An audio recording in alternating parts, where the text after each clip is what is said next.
charge of festival talent, and I'm a big fan and supporter of Antihero Magazine.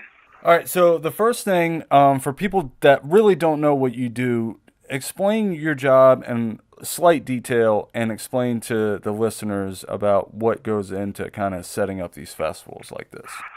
Well, it is a 364-day siege. It's from the minute the last band's on, Carolina Rebellion, which was Event Sevenfold, we start thinking about next year, and it really takes a village to put these things on. And for us, with Carolina Rebellion, we want it to be a rock festival that really casts a very big net, that is full of variety. We don't want it to be one, pigeonhole us into one genre. We feel rock and roll stands for so much. The spirit of rock and roll, the attitude. So a band like Muse and a band like Five Finger Death Punch and a band like Queens of the Stone Age and then a band like Godsmack can all exist in one festival. It's a page out of the European model, and it's something we very much believe in for Carolina Rebellion. You brought up the European model. When you guys first started getting, Rebellion together and kind of planning out what you guys were going to do, did you guys go to any of the European festivals and kind of see how they did things, or try to model Rebellion off of that a little bit more? Yeah, we have, and we've all, my partners and I have been to various festivals in Europe, and for the most part, we want to do our best to make Carolina Rebellion the best festival for the Carolinas, and with that is getting the best bands possible, and also what's very important to us is secondary entertainment.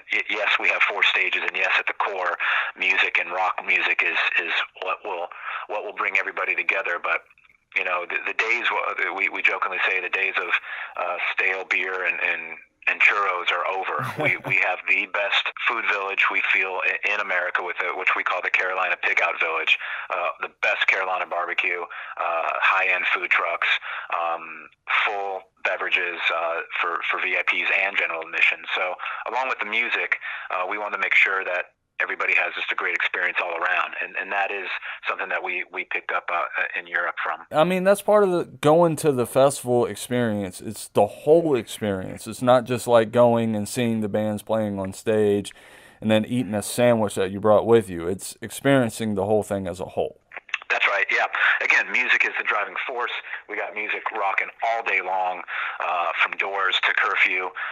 But in between, if you wanted to take a break from rock and roll, well, again, go to our vendor village, go to our sponsor village, and really you get to experience just to have a great weekend, to have all your senses just overloaded. This is the kind of funny thing is when the lineup was announced yesterday, the internet pretty much exploded. There was positive feedback, there was negative feedback. Were you guys kind of watching the internet yesterday to kind of see what people's reactions were? We do, and yes, we do not put our heads in the sand, but at the same time, we have a vision, we have a focus, and haters will be haters. It's any festival we ever put on, there's going to be a lot of positives and some negatives, and we just do our best to put on the best festival we can. And that's going to happen either way. I mean, I've watched Carolina Rebellion and I've followed it for the past couple of years since its inception. And it seems like no matter what you guys do, you can't please everybody. No, I mean, look, we are a rock festival, and each year we want to expand the net and not do the same old, same old. We don't want to just be one thing to one person. We want to be a rock festival for many people. If you like Muse and you like Queens of the Stone Age, come on down. If you like Five Finger and you like Godsmack and Shinedown, come on down, and hopefully some Muse fans will be turned on to a Shinedown and vice versa. When I covered Carolina Rebellion last year, and I talked to a lot of the bands that were kind of like on the rise, Dead and, some of those guys that really hadn't cut through just yet.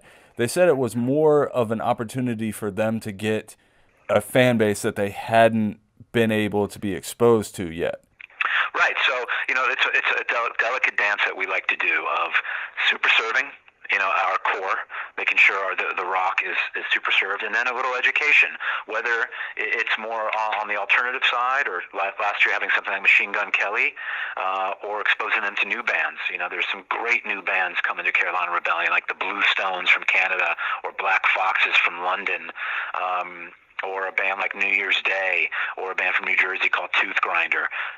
That's why we recommend everybody come around doors and spend all day with us, because you're going to discover new music, but you're also going to be super served of the big rock bands all day and night. When you guys are going and setting up the lineup and kind of picking out what bands are going to make the cut, who's going to be on the borderline, the diversity is a big factor, but what else is a big factor in it as well?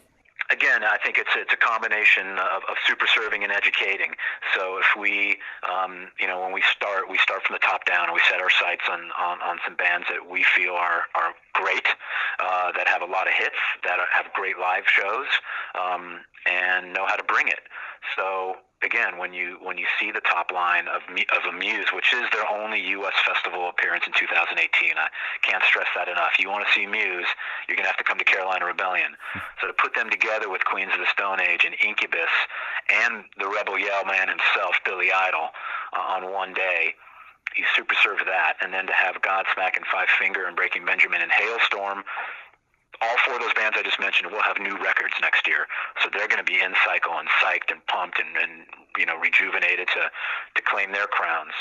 So again, we don't want to just shoot down the middle. We want to shoot down the middle, shoot a little left, shoot a little right, and at our core, make sure we super serve our rock audience, because at the end of the day, Carolina Rebellion is a rock festival. And that's really what you guys did last year too, is you gave everyone a taste of everything that they liked. You had everybody, from Korn in a Perfect Circle to Def Leppard. So you had that great balance. And I think that's one of the things that has made Carolina Rebellion so unique, is that delicate balance, that you guys kind of like toe that line to get a fan base from 18 to 60 out there. Yeah, again, we don't want to pigeonhole the rock fan or ourselves. I'll repeat myself, at our core, we're a rock festival, but I think if we could super serve and get some people who have been on the border to get them over the fence and come on down, that's what we've done, and sales are proving it right now. We're breaking records right now. It seems to be really connecting, and we couldn't be more excited about that. And are you guys already starting to look forward into 2019 for Carolina Rebellion, or are you at the point right now to where you just want to kind of focus on getting this thing underway, and then, whenever Rebellion is wrapping up, then you'll start thinking forward? Oh man, let us get through this one first. I mean, no, look, we're continuing to raise our own bar to not only have the best bands, but also make the experience the best it could be. So yeah, from now to May, right up to May 4th, we're going to be really tweaking and making sure the experience and the vendor villages and the barbecue village and food and the VIP village and our staging is the best it could be. Absolutely. That's awesome, man. I can't wait for Carolina Rebellion. I'm not worried about what anybody's saying on the internet. We're going to be there, and we're going to give you guys the best coverage that we can. Is there anything else that you would like to talk about that I didn't touch on? No, I just think I want to stress to everybody, listening, reading, what have you, is that Carolina Rebellion is the festival in North America that has the variety. It's just stacked. I just love looking at this lineup. Every day, 4 stages, it has it all. And it has been our goal to make Carolina Rebellion the rock festival with the most stacked variety imaginable. And to have Muse and Queens of the Stone Age and Incubus and Godsmack and Five Finger and Alice and the return of the Stone Temple Pilots, I think we've achieved that.